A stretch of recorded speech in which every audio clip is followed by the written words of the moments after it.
मैं आपसे ये कहूँगा कि ये वाक़या अपनी बेगमात को न सुनाइएगा। उसने कहा, अमीरुल मोमिनीन, आप के पास एक ही बीवी है और साबका जितने खुलफा गुज़रे हैं या बड़े लोग होते हैं उनकी एक नहीं दो दो तीन तीन चार चार बीवियां होती हैं। अब रास्ते में सोचता जा रहा है कि मैंने खलीफा को दूसरी शादी के लिए तैयार कर लिया है। हाँ खालिद यार, उसने तूने बातें की थी, उसने वो तूने कहा था औरतों के बारे में कि बड़ी खूबसूरत हैं, उनका ये किस्सा, उनकी ये बातें। उसने कहा बिल्कुल अमीरुल मोमिनीन, उस दिन बातें हुई थी और मैंने आपसे कहा था कि जो लोग दूसरी शादी करते हैं वो हमेशा परेशान, वो मुसीबत के अंदर रहते हैं, चार वालों की हालत ही बड़ी बुरी होती है। खलीफा कहने लगा, तेरा सत्यानाश हो, तूने ये बात तो नहीं की थी। तो उन्होंने कहा, ये तोहफा है तुम्हें उम्मे सलमा की तरफ से। अस्सलामु अलैकुम वरहमतुल्लाहि वबरकातुहू। बिस्मिल्लाह वस्सलातु वस्सलामु अला रसूलिल्लाह। मोअज़्ज़ज़ नाज़रीन किराम, ये किस्सा या वाक़या जो मैं आपको बयान करने वाला हूँ, हकीकत बात यह है कि मैं बड़ी मुद्दत से इसकी तलाश में था। आज से काफ़ी अरसा पहले मैंने इसको पढ़ा था और मेरी ख्वाहिश थी कि मैं आपको बयान करूँ, लेकिन सुबहान अल्लाह वो मिल नहीं रहा था। लेकिन कल अचानक ही वह मिल गया। तो पहली बात तो यह है कि मैं आपसे ये कहूँगा कि ये वाक़या अपनी बेगमात को ना सुनाइएगा। तो क्यों ना सुनाइएगा, इसके बारे में मेरा वाक़या सुनने के बाद आप ख़ुद फ़ैसला कर लेंगे। पहला अब्बासी खलीफा, इसका नाम था अब्दुल्ला अबुल अब्बास सफ़ाह। यानी आप ज़रा बेशक अपनी उंगलियों पे गिनना चाहें तो गिन लें कि अब्दुल्ला बिन मोहम्मद बिन अली बिन अब्दुल्ला बिन अब्बास। अब्दुल्ला बिन अब्बास रज़ी अल्लाह ताला अन्हुमा रसूलुल्लाह सल्लल्लाहु अलैहि वसल्लम के अब्बास चचा थे। तो बहरहाल ये अब्दुल्ला बिन अब्बास का क्या बनता है, पड़पोता बनता है और ये पहला अब्बासी खलीफा था। खिलाफत से पहले यानी खलीफा बनने से पहले इसकी जिस औरत के साथ शादी हुई उसका नाम था उम्मे सलमा बिनते याकूब अल मखज़ूमिया। अब बनु मखज़ूम आप सब जानते हैं कि बड़ा ख़ानदान, मक्का का माना हुआ ख़ानदान। दो ही तो बड़े ख़ानदान थे, यानी एक नबी अलैहिस्सलाम, मेरे माँ बाप कुर्बान हो, आपका ख़ानदान बनु हाशिम, और दूसरा बनु मखज़ूम। खैर, अब जिस वक़्त इसने, अब उस वक़्त तो खलीफा नहीं ना बना था, तो अबुल अब्बास ने शादी का पैगाम भेजा। तो उसने उम्मे सलमा ने कहा, उसने कहा देखो बात सुनो, मैं तुम्हारे साथ शादी करूँगी एक शर्त पे, और वह शर्त यह है कि तुम मेरे ऊपर सौकन नहीं लाओगे और ना ही तुम लौंडियाँ रखोगे, मैं अकेली घर में राज करूँगी। अगर तो तुम्हें यह पसंद है या कबूल है तो ठीक। उसने कहा बिस्मिल्लाह, खूबसूरत होगी, यकीनन बड़ी समझदार, बड़े ख़ानदान की औरत थी। लो जी नाज़रीन किराम, शादी हो गई।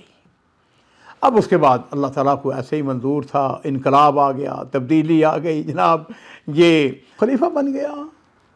और इसका एक नदीम था, यानी ख़ास आदमी, उसका नाम था खालिद बिन सफ़वान। शायर, अदीब, बड़ा काबिल आदमी, गुफ्तगू का माहिर।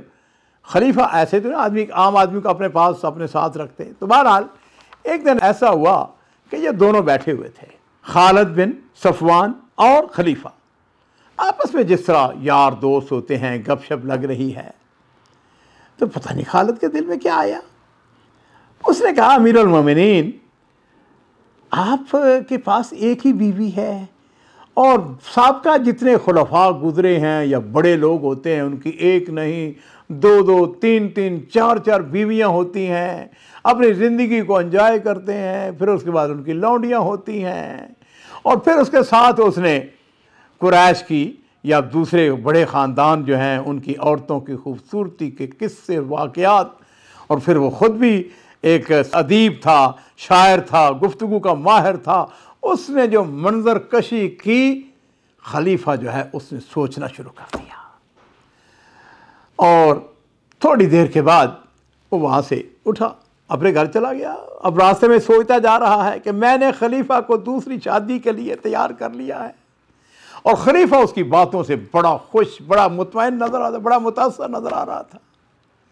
लो जी, रास्ते में सोचता जा रहा है कि अभी खलीफा की तरफ से मुझको इनाम अकराम मिलेगा।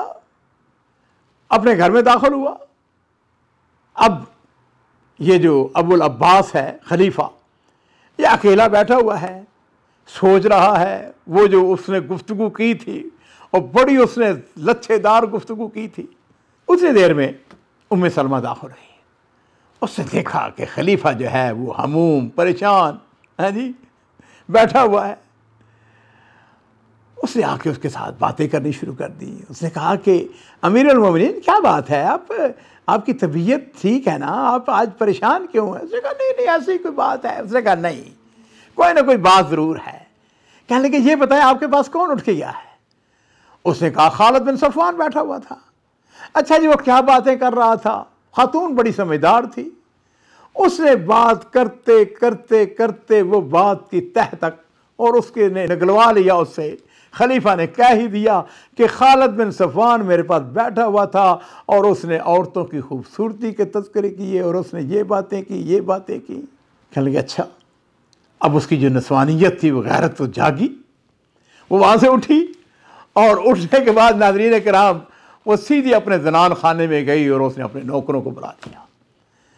उसने कहा बात सुनो, ऐसा करो खालिद बिन सफ़वान के घर जाओ और अपने साथ लाठियाँ लेके जाना, खाली हाथ ना जाना, और जैसे ही वो दरवाज़ा खोल ले उसके ऊपर टूट पड़ना है। बस उसको जान से नहीं मारना, उसको कत्ल नहीं करना, लेकिन बाकी जो है ना उसकी हड्डी बसरी एक कर दो। लो जी, उधर उसकी हालत यह है कि वो इस बात का इंतज़ार कर रहा है कि खलीफा की तरफ से मुझको शाही इनाम मिलेगा। और थोड़ी देर गुजरी तो जनाब किसी ने उसका दरवाज़ा नाप किया। अब वो जल्दी से भागा हुआ आया, दरवाज़ा खोला।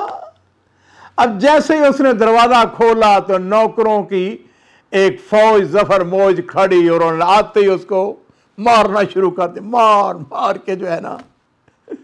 तो खैर उसके साथ ही गुफ्तगू के दौरान उन्होंने कहा ये तोहफा है तुम्हें उम्मे सलमा की तरफ से। उससे समझ लगी कि क्या मेरे साथ बीती है। लो जी नाज़रीन कराम, वो तो उसको ज़ख्मी करके चले गए। अब ये अपना इलाज करवा रहा है। 2 दिन 4 दिन हफ्ता 10 दिन गुजरे। खलीफा को उसने पैगाम भिजवा दिया कि मैं बीमार हूँ, मेरी तबीयत ठीक नहीं है। अब खलीफा का ये ख़ास नदीम था, उसने फिर उसको बुला लिया। लो जी, जिस वक्त वो खलीफा के पास गया, बंदा समझदार था बहरहाल, तो उसने महसूस किया कि खलीफा की जो कुर्सी है उसके पीछे एक पर्दा लगा हुआ है और पर्दे के पीछे उसको कुछ हरकत महसूस हुई। उसके पता चल गया कि क्या हुआ है।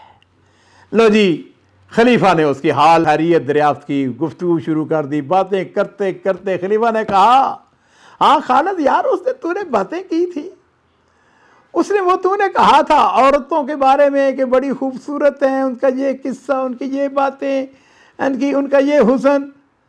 उसने कहा बिल्कुल अमीरुल मोमिनीन, उस दिन बातें हुई थी और मैंने आपसे कहा था कि जो लोग दूसरी शादी करते हैं वो हमेशा परेशान, वो मुसीबत के अंदर रहते हैं।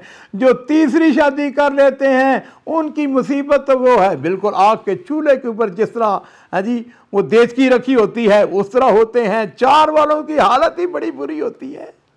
खलीफा कहने लगा तेरा सत्यानाश हो, तूने ये बात तो नहीं की थी, तूने तो ये कहा था कि। उसने कहा नहीं नहीं अमीरुल मोमिनीन, मैंने तो आपसे ये बात कही थी कि आपके पास कुरैश की रिहाना है जी इंतहाई खूबसूरत इंतहाई समझदार औरत मौजूद है, आपको क्या ज़रूरत है कि आप कोई और शादी के बारे में सोचे। उसने कहा तेरा सत्यानाश हो, तूने तो दूसरी बातें की थी। उसने कहा नहीं नहीं अल्लाह की कसम अमीरुल मोमिनीन ऐसी बात नहीं, मैंने तो आपसे कहा था कि इसकी मौजूदगी में कतन कोई और शादी ना करना।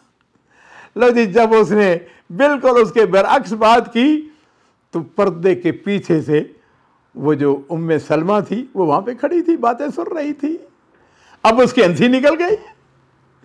खलीफा को भी समझ आ गई कि क्या हो रहा है। उम्मे सलमा ने उसकी गुफ्तगू सुनी तो उसने आखिर खामोशी तोड़ ही दी।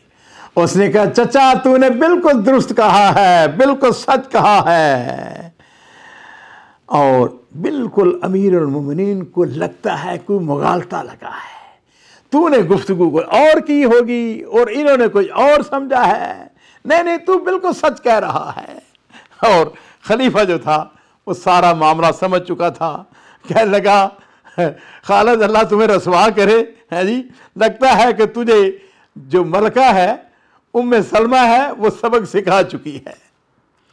और उसके बाद नाज़रीन किराम, जिस वक़्त खालिद बिन सुफियान अपने घर जाता है तो उम्मे सलमा जो है उसके नौकर उसके पीछे पीछे आ रहे थे और उनके हाथों में 10,000 दिरहम का इनाम था और उसके साथ बेशकीमत तोहफ़े भी थे।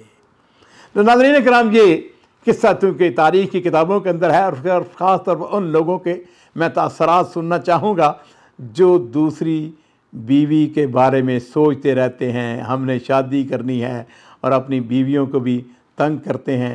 इसीलिए मैंने आपसे कहा था कि अपनी बेगमात को ये वाक़या न सुनाइएगा। कम से कम मैं तो सुनाने के लिए तैयार नहीं हूँ भाई। अल्लाह ताला आपको जज़ाए खैर अता फ़रमाए।